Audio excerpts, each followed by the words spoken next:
Did you know every 3 seconds someone worldwide has dementia?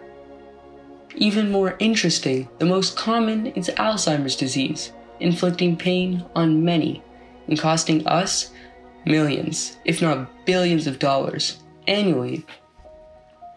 But what even is Alzheimer's disease, and what can we even do about it? Alzheimer's is perhaps the most complex neurological disorder affecting cognitive function and memory, as it was discovered about a century ago by German neuropathologist Alois Alzheimer, but even today remains a mystery as we're unsure about what is involved in this disease, though we believe the main culprits are beta amyloid and tau.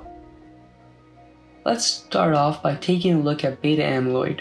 Normally, APP, or the amyloid precursor protein, is cleaved by alpha, then gamma secretase, and these remaining filaments are digested in the proteolytic pathway.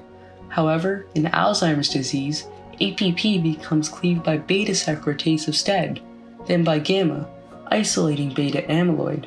This causes oligomerization, which in turn is just a fancy word for accumulation. As peptides build up, they form what we call a senile plaque.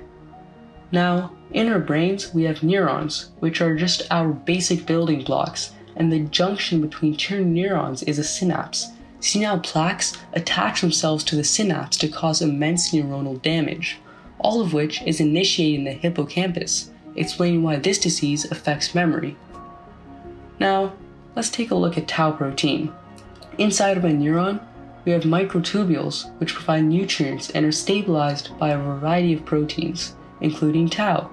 But in Alzheimer's disease, hyperphosphorylation occurs, or hyper meaning high amount, and phosphorylation meaning the addition of a phosphoryl group. This process occurs in tau proteins. But to visualize this, let's take a look. Our microtubule over time becomes destabilized, forming what we call a neurofibrillary tangle, causing our neuron to also shrivel up.